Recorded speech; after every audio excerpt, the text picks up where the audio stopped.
Well, hey, Gail, how are you? I'm good. How are you, Sarah? Thanks for having me on again. As I have to say, the clip I took of you when you said regenerative is life is like the closest thing to viral we've ever had, which sadly is not that close, but still, it's a very loved clip. So I have to thank you, get a chance to thank you for that. It was such a great, succinct definition of what it really is about. And I'm excited today to get to talk more about the Fuller Field School and what that is, what you're doing with it, and who might be able to join, and all of that good stuff. So to start us off, I know the story behind your Fuller Field School also includes our Jill Clapperton. So I'm thrilled about that. So maybe just share with folks the story of how this all. Well, first, what is it, and then how did it all get started? Sure.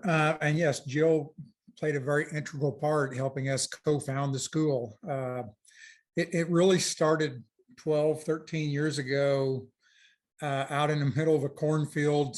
Jill was working with us at the time on intercropping and companion cropping. And she goes, do you ever want to have a workshop? And we started having the conversation.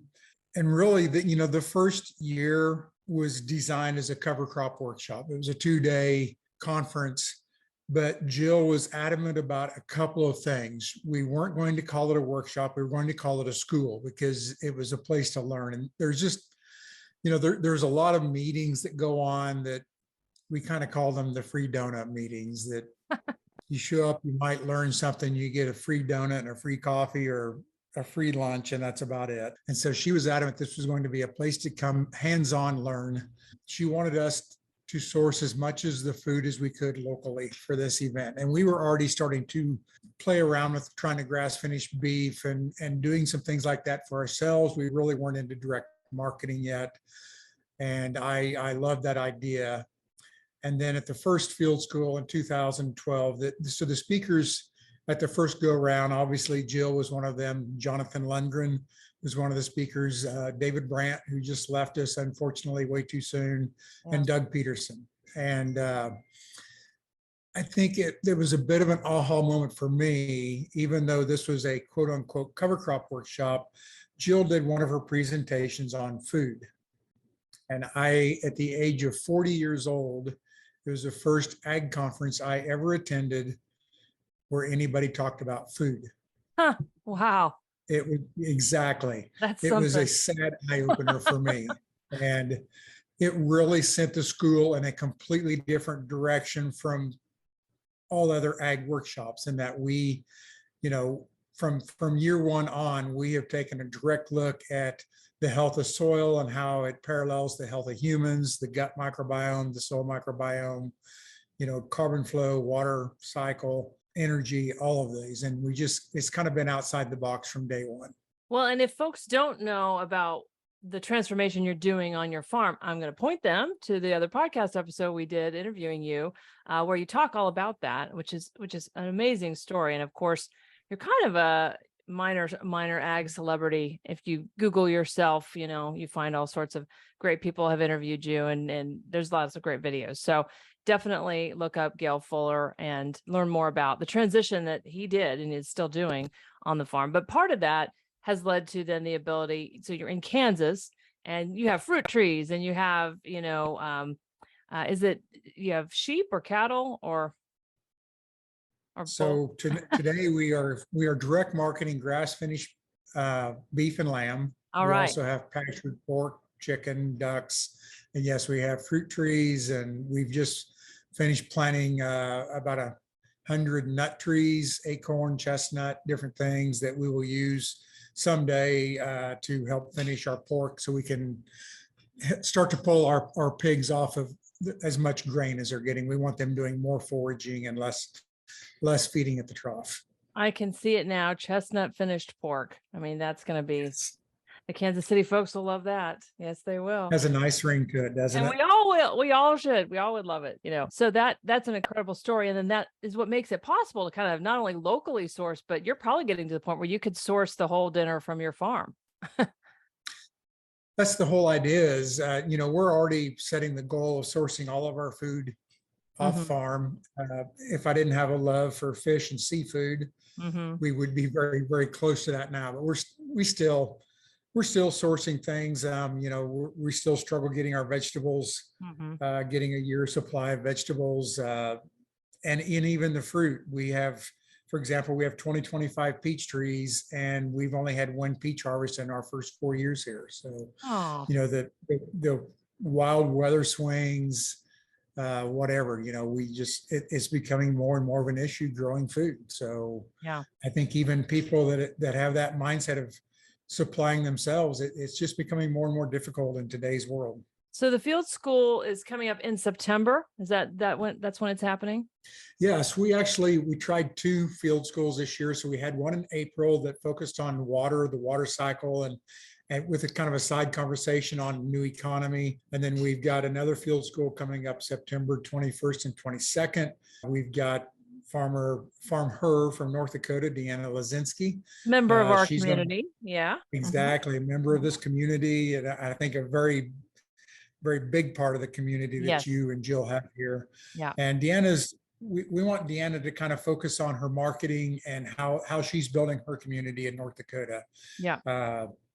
Because there's so many farmers out there today that are ready to take the next step. They're growing regenerative products, but there's just the only way to market them is into the conventional system, and that's not financially viable for anybody. So I think Deanna's story is fantastic. So she's going to be one of our keynotes, and the other one is Jeff Goebel from New Mexico.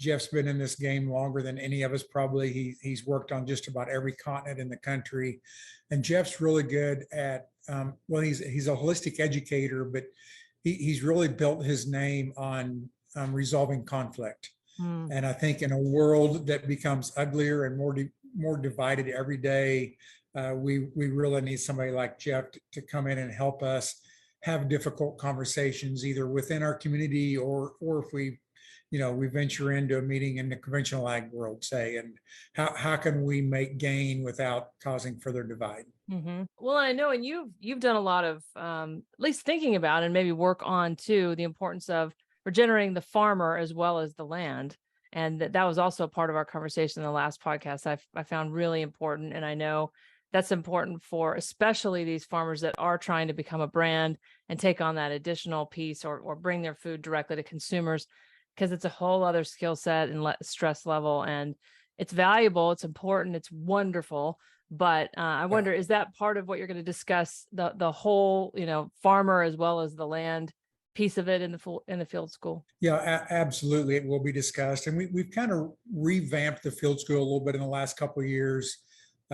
We do a lot less talking to attendees and a lot more talking with attendees. That's And great. the attendees, every year, it seems like they have a bigger and bigger say and role in how the school comes out. And we've just seen that after a day of talking to people on day two, their brains are full and they have questions and they have input. And so we do a lot more with breakout sessions that aren't as much of a speaker talking to them as much as there's a topic and there's group leaders and everybody gets a chance to participate, to voice their concerns, questions, or share their ideas of what's working.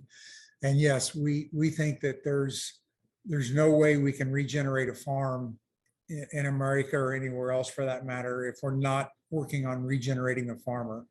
So aside from the field school, we're also working at putting together a series of workshops, myself and Sarah Keogh, on just I'm working just on the farmer. And I think once these farmers are starting to put focus on themselves first instead of the farm first, they're seeing the farm is actually making better headway Yeah. when it isn't the focus. When we start working on the farmer first, it's a lot easier to start working on the farm. Yeah. The field school, is it mainly for farmers or only for farmers, or how does that work? Like if there's just somebody interested in food that wanted to learn and jump in, they could? The school is open for everybody. We have a lot of farmers. Mhm. It's still farmer heavy, but we have a lot of government agency people show up, a lot of Thank NGO. goodness. Thank goodness. Yeah, we They would like need to see go. more. Yeah. We would definitely love to see more, but we do get representation At the last couple of field schools here in Kansas, we've had the Kansas Water Office, Department of Ag, KDHE has shown presence in the past, and Kansas Alliance of Wetlands and Streams and others. And we also get a lot of non-government organizations, environmental organizations show up. And we had a workshop here last week where we just hosted the Igdisis Foundation and Jonathan Lundgren for a half-a-day workshop where he presented the data from the Thousand Farms Initiative from year one. And, we had a school teacher signed up from Kansas City to come to, we get a little bit of everybody, and that's what we want, because this is more than just about farmers. I think I keep telling people this is a paradigm shift, and we've got to overhaul the economy. We've got to overhaul education, and it's going to take all of us doing things in a new way to try to get this message across. I've just been reading this book, Brain Energy, which talks about like the root of all these diseases coming back to the mitochondria, coming back to food. And so, we've talked about food as medicine, but really it's food is health, or food is disease. Like, it's so much more than just turn toward a special diet when you discover you have a problem. And you've been really at the core of that. I know you've had your own experiences with that awakening. And so the field school would be a great place for people that are interested in that and just understanding the role that food and nutrition plays. And then, well, how do you optimize growing it? And so do you get into some of the discussions about practices in regenerative agriculture and swapping stories of what works, or is it not that kind of a time? We will talk about that some. We kind of talk more about principles and practices and helping people set goals and things like that. And while there really isn't anything on the agenda to talk about, cover crop production or pastured pork, those things still creep into the conversation, and we don't stop that. We welcome it, because that's still part of it.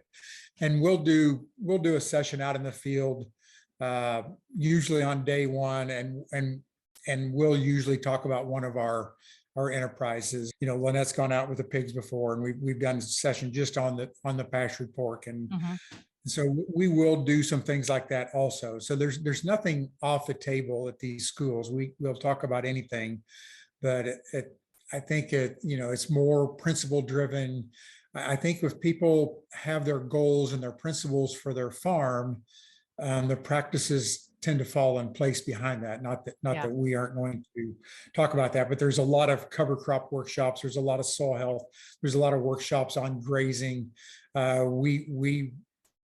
We may do one in the future that's focused on grazing, but the one coming up here in September, we're basing it more on marketing and conversations and storytelling.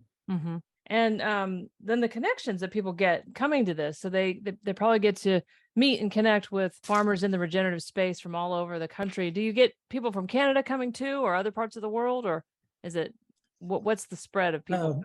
Yeah, we get people from all walks of life.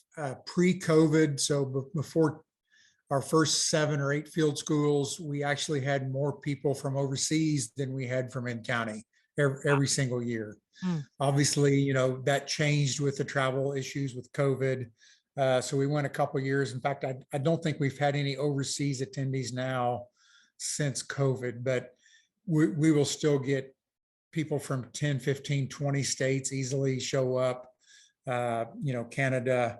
So we draw from a wide, audience base for sure. And the location, I know your farm is in Severy. Is that where the school's at? Yep. Beautiful Severy, America. All right. What's the biggest town near you? So the biggest town is Severy. It's a booming metropolis of 154 people. All right. And we do have the community center rented there as a backup in case we get rain or whatever. But we've always had an outdoor portion of the field school, and it was always the favorite part for everybody when we actually went out in the field. And I mean, for me, I learn a lot more if I can see it, smell it, taste, all of those things. I'm more that way than a chart, looking at charts. So that for me was always popular. And I think it was for the attendees. So when COVID did hit in 2020, we still wanted to have the school, and we had Donegal Markegard and Jonathan Lundgren signed up to do as our speakers. Jonathan had to back out at the last minute, and lo and behold, who stepped in but Jill.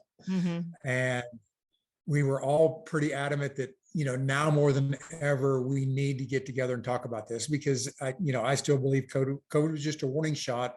Mother Nature is getting tired of the way we've abused her planet. And I think we're going to see things like this get worse and worse. So it's time to be talking about our immune systems and stuff. So we had our school in 20, we got a window late in the summer and we were able to have the whole thing outside. Oh, wow. And it was so popular that we've done it that way ever since. So we've moved the entire school outside, weather permitting, and there's just something about sitting outside under a tree learning. It's so much better than sitting inside in a classroom. Oh, yeah. And I saw on your website that camping was an option. Do people come and camp out at the farm? Yeah, so when we moved the farm from Emporia to Severy, one of the downsides is we moved away from a town of 25,000 to a town of 150.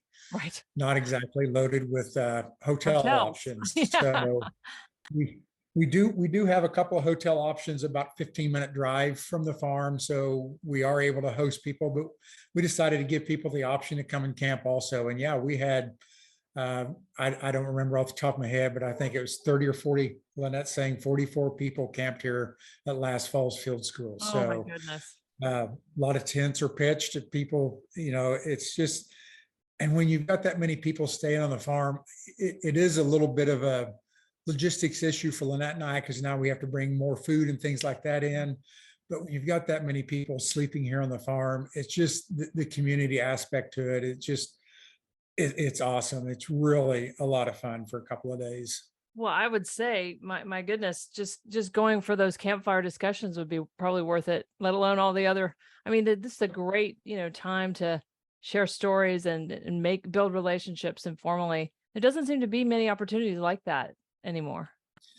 No, and I think in the last 4 or 5 years, whether it's at our field school or if Lynette and I are attending workshops or conferences or anywhere, it just seems like we're completely bombarded with people trying to find community. That just, it seems to be, I think we all seem a little isolated. We all seem a lot isolated.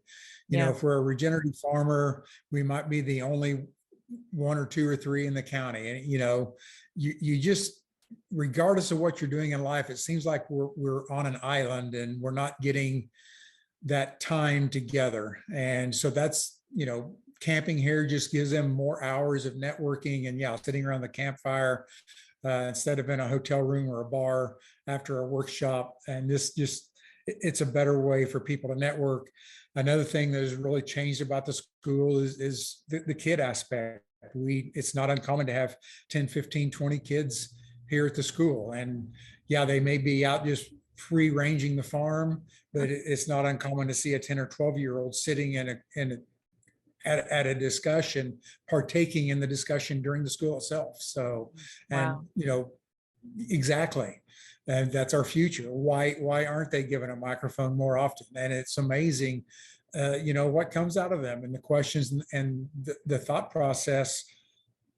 They know more about what's going on than we think they do. Mhm. Wow, this just sounds like a really special time. And how long is it? Just 2 days or? Yeah, it's 2 days. The first day is a very full day. We cram a lot into it. We start at 8:30 in the morning, and we have our outdoor sessions, and then we finish with a catered dinner here that evening around 6 o'clock for those that want to stick around. It's a really full day. And then on day 2, we usually end around 3 or 4 o'clock for those that are driving can make it back home that night. And by 3 o'clock on day 2, there's no room left for ideas or food. So we're all pretty well stuffed to the brim. Yeah. And you've talked about these dinners in the past, but that's a really special time too, because I know you encourage people to sit together with people that they don't don't normally talk to, and that there's something about breaking bread with people, like an environmentalist and a farmer that maybe don't understand each other, but when they have that real experience, it goes a long way toward seeding something. Yep. So food is a huge priority at the field school. And again, Jill helped us get that started the first year. And we've just taken it to another level after that. We invite local chefs to come in for each meal. So we have 3 meals here with the field school: lunch 2 days, and then supper, dinner. the night of the first night. And we invite chefs from Wichita and Emporia for different meals to come put their spin on food. And we source as many of the ingredients off our farm and our neighboring farms as we can. And the snacks are provided by other farms that, we have farmers that are making cheese and farmers that make yogurt and broth, and you just never know what's going to be on the snack table. It's incredible. And now people realize that, and they're just bringing stuff from their farms and saying, here, put this on the table. And so that's added another aspect to it. And then we take longer lunch breaks. Most conferences take 30 minutes, maybe an hour. We take 90 minutes for lunch every day. And there's, during that 90 minutes, people can go wander the farm, they can take a nap, more networking. Somebody's going to break out an instrument and start singing. It's a time to kick back and relax. And that's, we're trying to slow down. And that's the whole part of regenerating the farmer part is we've got to slow down. And we introduce the chefs, and we introduce the farmers that supplied the food for the meal. So everybody kind of gets, they get at one with the food. And then, we are having farm to table dinners aside from the field school. We bring in other chefs. We got one slated for September with one of the top chefs in Kansas City. So we're really looking forward to that. And so, food, we want food to be an event again. And it's an educational time, and time to put away our differences and enjoy a meal and talk about something besides politics. How well attended does it sell out? Or is there a waiting list? I mean, do people need to worry about, do they need to get their tickets now? Yeah, we have built a pretty good following, and we limit each of the field schools to 100 participants. And that way it's more about them, and everybody gets a chance that way. So it's limited to 100. Tickets are on sale now. We've sold out 2 of the last 3 field schools, and most of the time there's a waiting list. So it's a good time now to get your tickets. We're coming into the home stretch now, so it's time to be thinking about it. Well, so the field school is wonderful, and obviously all the stuff that you're growing is great. So how else could people experience the food from your farm? I mean, are there places that you can talk about where you're sourcing now? Or absolutely, they can come to our dinner in September, a couple weeks before the field school. We're going to have Chef Carlos Falcon from Kansas City. This is a separate dinner. This is just a farm to table dinner in September. We have on-farm hip camp and harvest host, which is tent camping and RV camping, where people can come spend the night with us and buy our product. And then we also have an Airbnb on the farm where people can come. Wow. That's great. We have all of those ways. Plus, we're also delivering food to Wichita, Kansas City, and Emporia on a monthly basis. Oh, that's really great. That's a lot of work. I can only imagine growing the food, managing the Airbnb, do all the sourcing. But didn't you say about slowing down? I mean, wasn't that was part of what you're doing there? The cobbler has no shoes kind of thing. That is the goal. But yes, we actually have. We are working on slowing down. It's difficult when you're a farmer, very difficult to do, but we've got to where we walk away from work at the end of the day because it's time. Yeah. And we're taking longer lunches during the summer, and we're spending some time inside in the heat of the day. And we're trying to take more time for ourselves. Lynette and I just got back 2 weeks ago for the first time in my farming career, which started in 1979. I took a summer vacation. Oh my goodness. So we are attempting it, but no, it's not easy. Well, old dogs don't learn new tricks very well. Of course, yeah.